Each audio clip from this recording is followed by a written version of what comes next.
My name is Sue Yoder, and I'm calling this special meeting to order. Thank you all for attending. I would like to take care of a few housekeeping items before we begin. There has been some confusion about quorum that I want to clarify. It is necessary for us to maintain quorum throughout the meeting in order to conduct our business. So if you are a voting member joining us either in person or virtually, please plan to stay and participate for the entire meeting. Voting will likely occur during today's meeting. If you are here in person or virtually, and you also submitted an absentee ballot, please know that your absentee ballot will be disregarded. Please plan to vote in real time during the meeting. If you called in to the meeting by phone, please know that you will need to also join from a smartphone, browser, tablet, or computer to vote. After each motion and discussion this morning, we hope to be able to vote. If a quorum is not present for each vote, that motion cannot go to a vote. Again, I ask that voting members participate for the entire meeting. For those joining virtually, when we are ready to vote, you will see a pop-up on your screen where voting members can vote for, against, or abstain. We do have quorum today.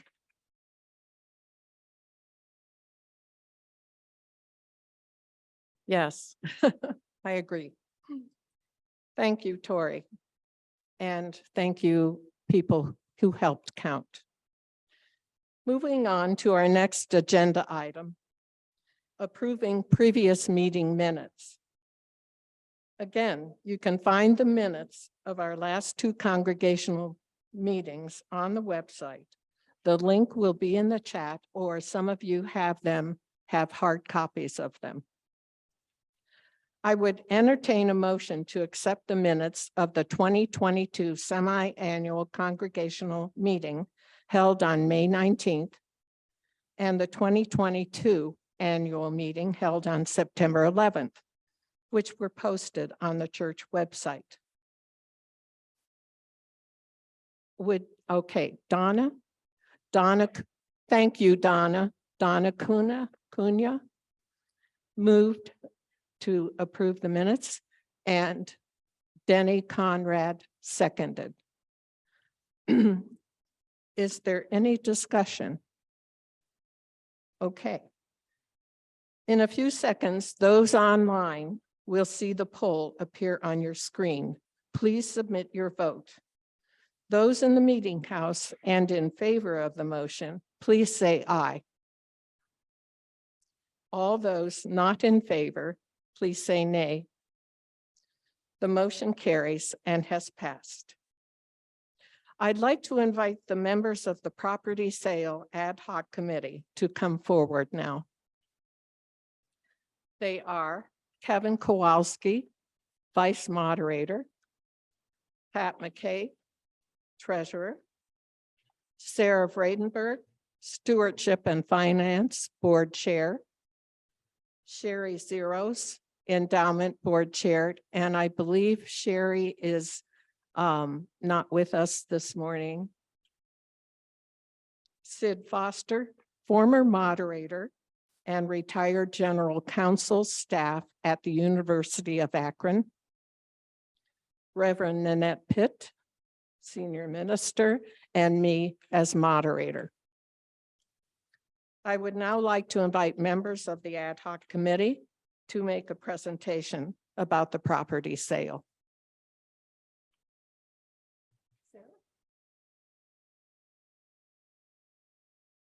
Good morning. Sometime in December, a member of,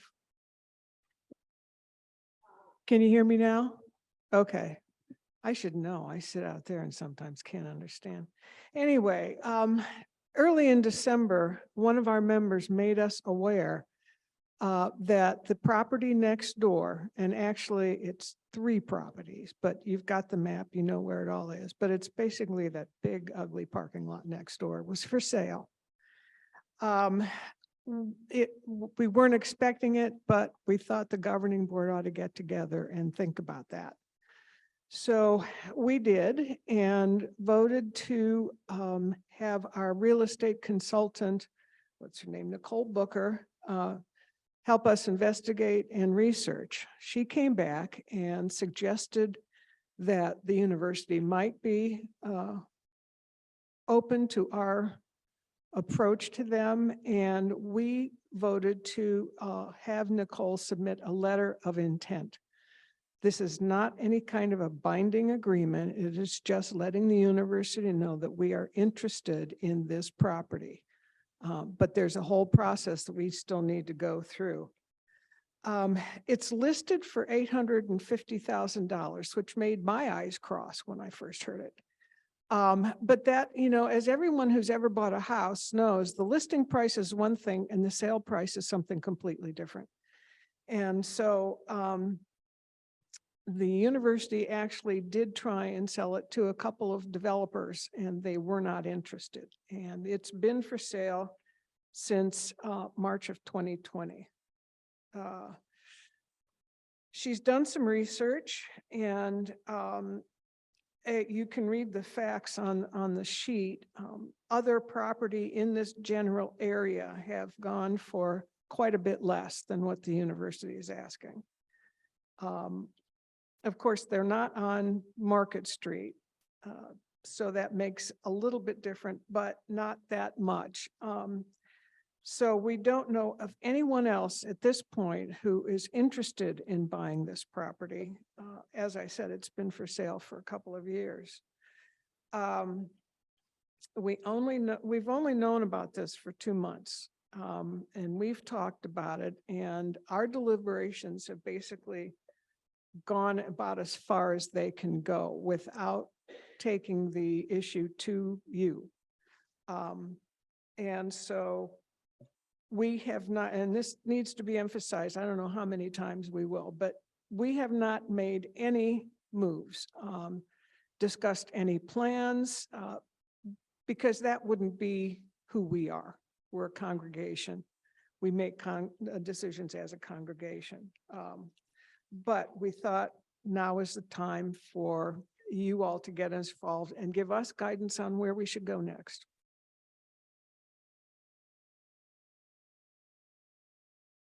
So people have asked, what are the plans for it? And that can be answered in several ways. On the one hand, in a broad sense, the plan is to protect and enhance our future and preserve our heritage. This was the motivation when the Miller property, which is now our garden, was purchased in 1995. I would like to direct your attention to the 3rd section of the fact sheet.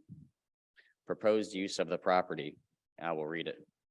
If the congregation decides to purchase the property next door, the church leadership suggests we enter a season of exploration and discernment regarding its long-term use. We believe this is the only way to ensure a transparent, collective, and collaborative process for all of our members and the wider community. At the same time, in the short term, we propose the congregation consider, first, that we enter a lease with the University of Akron Police Department to continue using part of the property as a parking lot.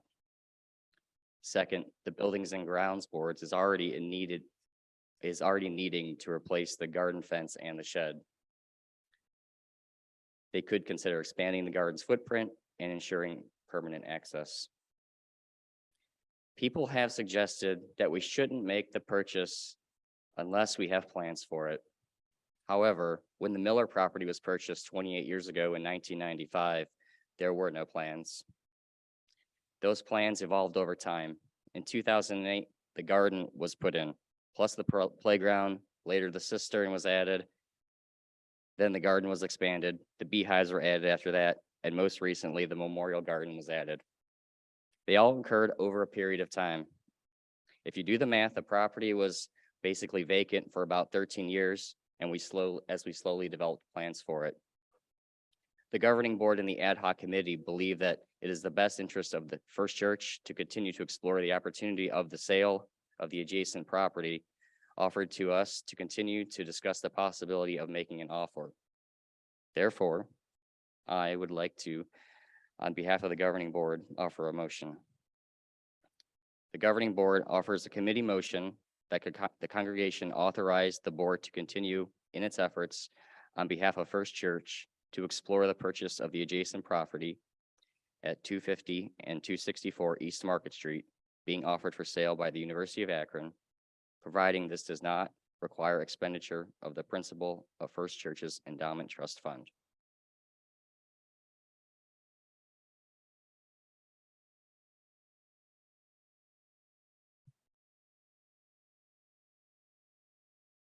Thank you, Kevin.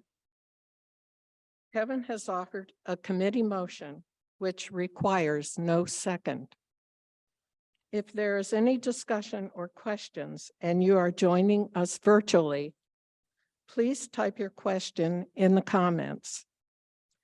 Sid Foster from the committee will join me to respond to questions.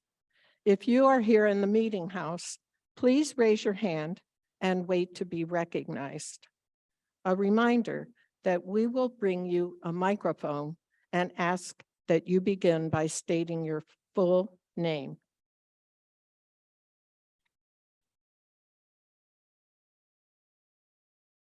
Courtney.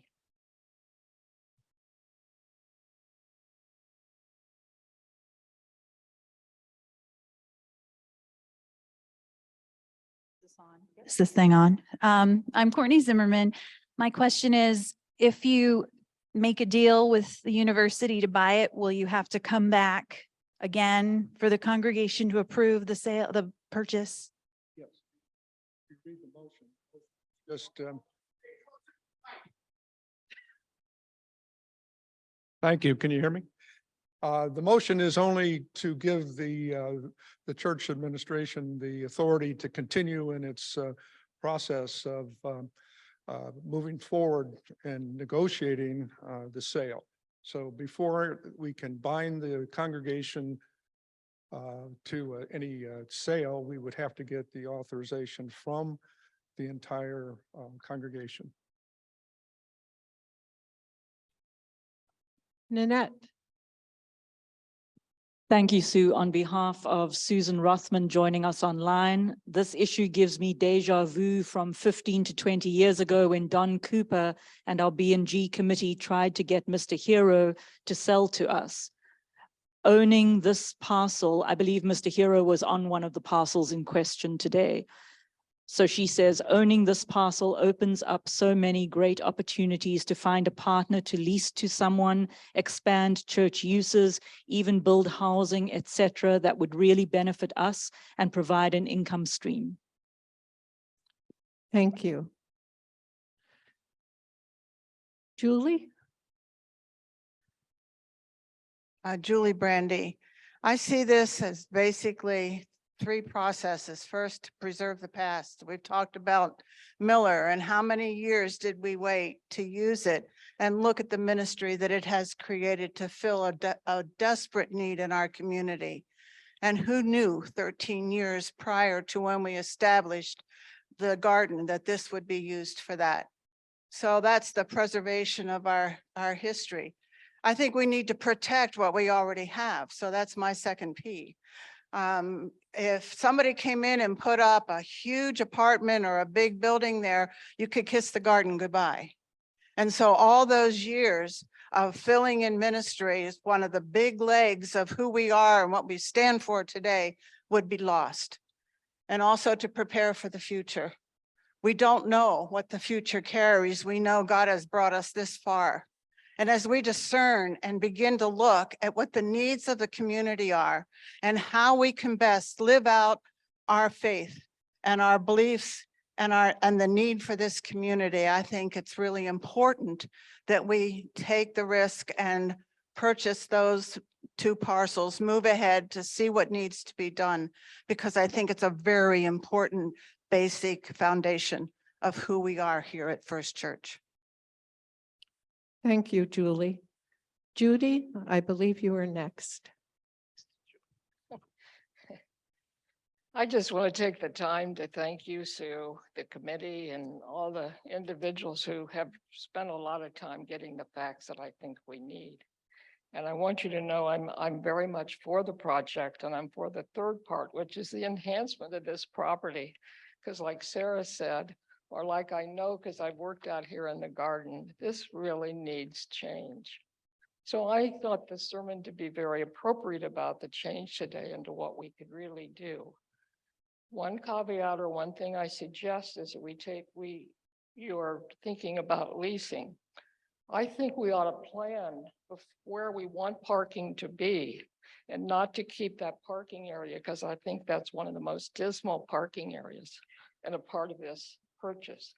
So I'd only think that you might ask that we would enhance with some, I think landscaping would be great. And so again, many thanks. Okay, thank you, Judy. I want to say that I fully support this. Please state your name. Oh, Margaret Maurer.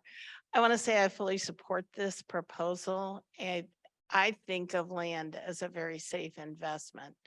And so I think that regardless of what we do with the land in the future, it would be a fairly safe place for us to put some of our resources. It opens doors for us as a community. The one question that I do have is, and I know it's early days yet, we don't know what any of the numbers would be, but is it safe to assume that the money would come out of the endowment? Again, I think if you read the motion clearly states that it's not the intention of the committee to recommend that the money for the property come from the trust endowment. So we would Principal. we would be looking for other ways to finance the sale. Ruth? Ruth Ann, right over here.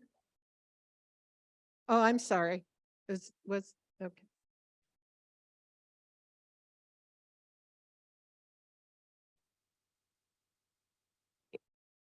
I'm Ruth Allison. I have a couple of questions. And I do want to state, in all honesty, I don't know if this is the right thing at all for us to do, but I want to know if do we have to buy all three parcels? Can we buy the one that is the most adjacent to our property, or does it come as a package deal? And then I also wanted to know what would we have to do? Like, what would be, if we were to purchase that property, how do we make it usable for us if we were to pursue like expanding the garden? Because it seems like there would be environmental things that we would have to know about that land before we could develop it for those purposes. And who would pay for that environmental testing to know whether that land is usable, or if it isn't? And if we had to pay for it, what would that cost for the church? Okay, you asked several questions here. The first question is whether or not we could single out one parcel versus the entire property that's been offered. And the answer is yes. We can certainly try that. It's up to the university as the seller to determine whether or not they would agree to separate those particular pieces. That's certainly something that can be negotiated. I don't have an answer for you at this point in time. The other has to do with preparations for the property, and that again is subject to negotiations. Best of my knowledge, there's not been any businesses on these parcels in recent times that would be considered to be of a hazardous nature or would have been disposing of hazardous waste on the property. But of course, due diligence in purchasing any property would require that an analysis be made to determine whether or not there were any unforeseen problems. And again, that's subject to negotiation as well with the seller.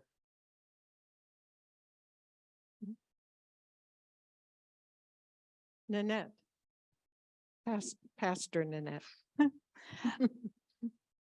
Sue, I don't know if you recall one of the early conversations we had with Nicole Booker, Ruth Ann, was that as Sue indicated, part of any property sale for commercial property involves a phase 1 environmental test, and it costs less than $1,000, and it's part of a sale.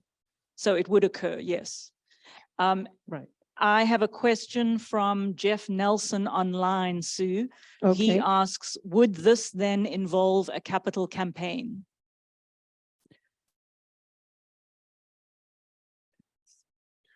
I think at this point in time, we have not discussed that as a committee.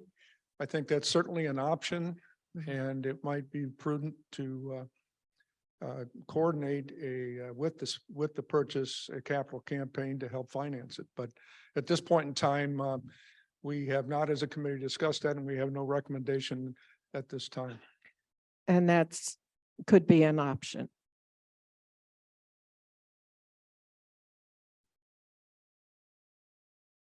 Todd. Oh. Nancy. Todd. Hi, Todd Brown. I've been coming here about 6 years now, I think, and I'm not good at public speaking, so for what that's worth, but I've been on building and grounds, I think 4 years now, something like that. And one of the things that's impressed me about this church is that when you talk to the food pantry, you know, they give out 100,000 meals a year, and you ask them, well, what's the next step? And they say, well, we'd love to do more. And you look at the Feed My Sheep garden, 2,000 pounds of vegetables. And you know, that's just amazing. And you ask them, well, what do we want to do? Every year we get requests from the garden. You know, can we expand? Can we expand? Do we have the funding? Do we have the space?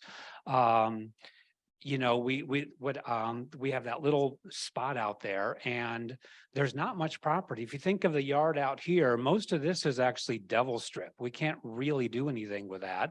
Behind us are the parking lots, necessary evil. And so we just have this little tiny property. Right now it's being shared by the garden, the Feed My Sheep garden, and then it's being shared by the playground, which is very necessary. We have to support and encourage the young families because that's how churches stay vibrant and growing and relevant. We've added the memorial garden most recently, and what a wonderful way to cherish and remember our loved ones who've gone before us. Well, when we built the memorial garden, we had to tear down the garden shed because it was in the way. It's robbing Peter to kind of pay, well, nobody. We've really run out of space. And, someone wanted to have like a little area where they could do lectures or discussions or things like that. Well, they kind of put a few rocks down, but I mean, there's just not, everyone's trying to kind of share this space. Most recently with the playground, along the fence, there's the walkway for the garden people to get from the garden with the wheelbarrows and the carts and everything that they do over to the parish house entrance and around to the garden shed, which is now gone. And we found out that we were in violation of city's ordinances with the squishy stuff that's below these swings. The kids have the fly zone. Back when we were young, we just got hurt, but now we're trying to be nicer to the kids. And so the fly zone wasn't big enough. And so we literally were required to lengthen the space of the squishy stuff, whatever that is. And so now we've lost that walkway, and obviously wheelbarrows would damage that and ruin that in a very short time. So we really have, there are so many reasons and opportunities to get more, to use this space. We could easily double the size of the garden. It's all raised beds. We could move it out into the gravel spot. A lot of it is concreted.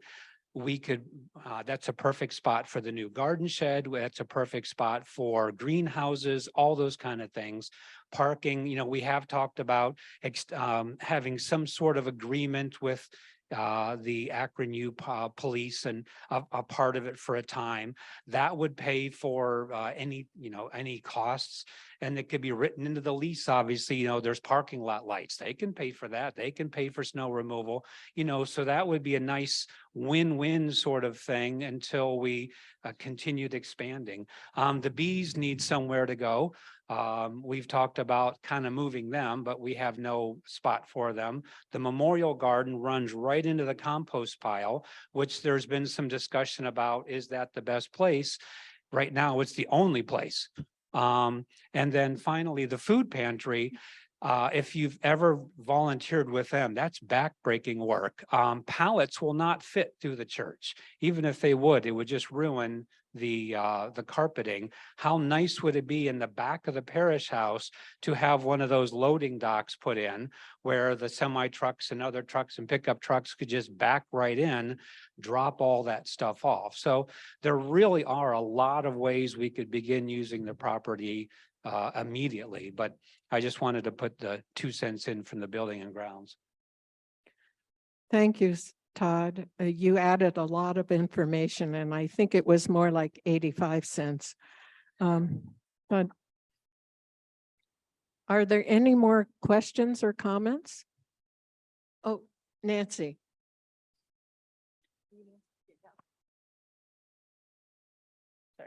Hi, I'm Nancy Self, and I agree with, that was so articulate for somebody who doesn't speak usually. Thank you for that. I think it's ridiculous not to get land if you have the opportunity. So that's where I land on, where I fall on that side of that. I have a question about if you could give us more detail about the potential lease.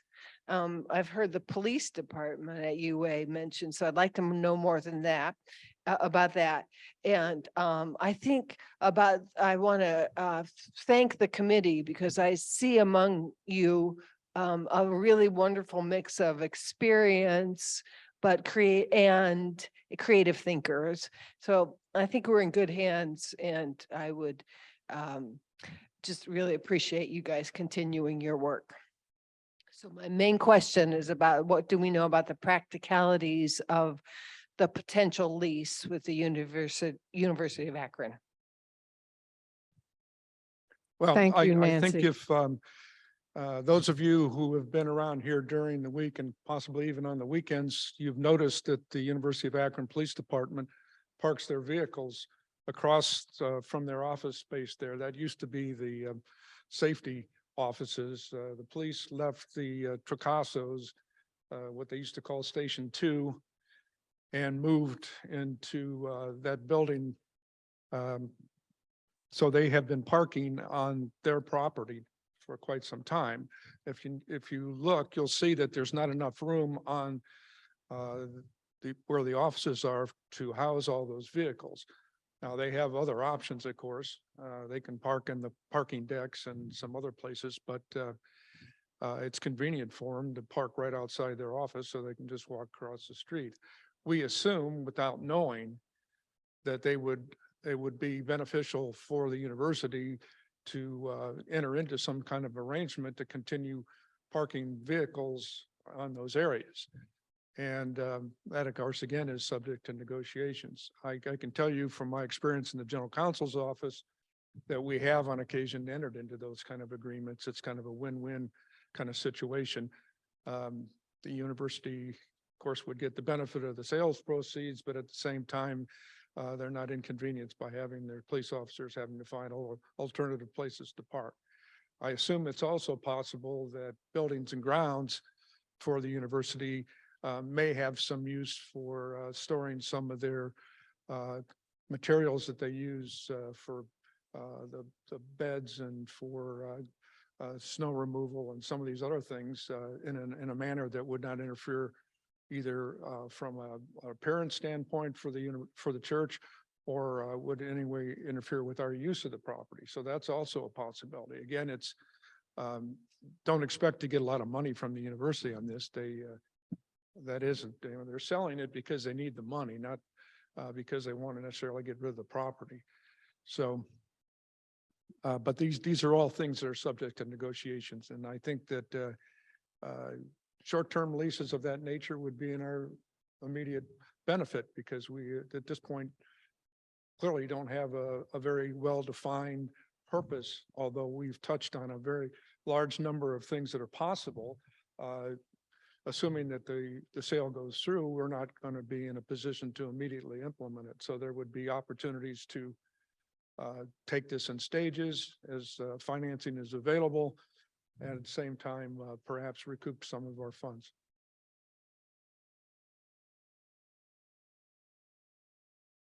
Are there any other questions or comments? Well, seeing that there are none, thank you, Sid. We're ready to put the motion to a vote, the question to a vote. The question is on the adoption of the motion, and I will read it. The governing board offers a committee motion that the congregation authorize the board to continue in its efforts on behalf of First Church to explore the purchase of the adjacent property, 250 and 264 East Market Street, being offered for sale by the University of Akron, providing this does not require expenditure of the principal of First Church's Endowment Trust Fund. For those joining virtually, in a few seconds, you will see the poll appear on your screen. Please submit your vote. Those in the meeting house who are in favor of the motion, please say aye. All those not in favor, please say nay.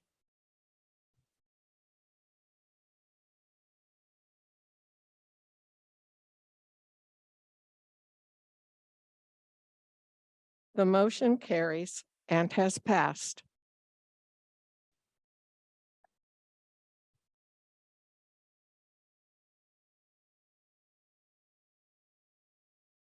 At this point, the ad hoc committee and governing board will continue to explore the opportunity. If making an offer seems to be in First Church's best interest, I will call another special congregational meeting so the decision can be brought before the congregation. Please watch for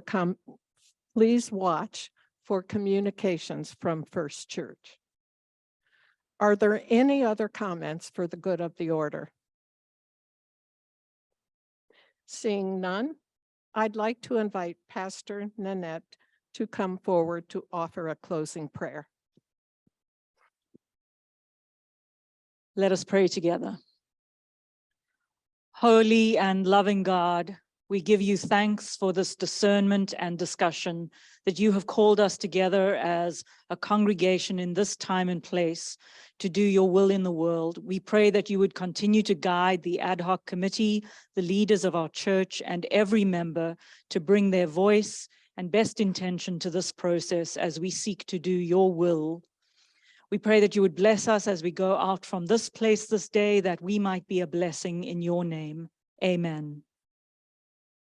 Thank you, everyone for attending this important meeting. And I remembered during the middle of the meeting that I neglected to announce our parliamentarian, Carrie Peterson, sitting right here. Carrie, would you stand? I'm not sure if everyone, I neglected to say that, and she accepted the role. So thank you, Carrie.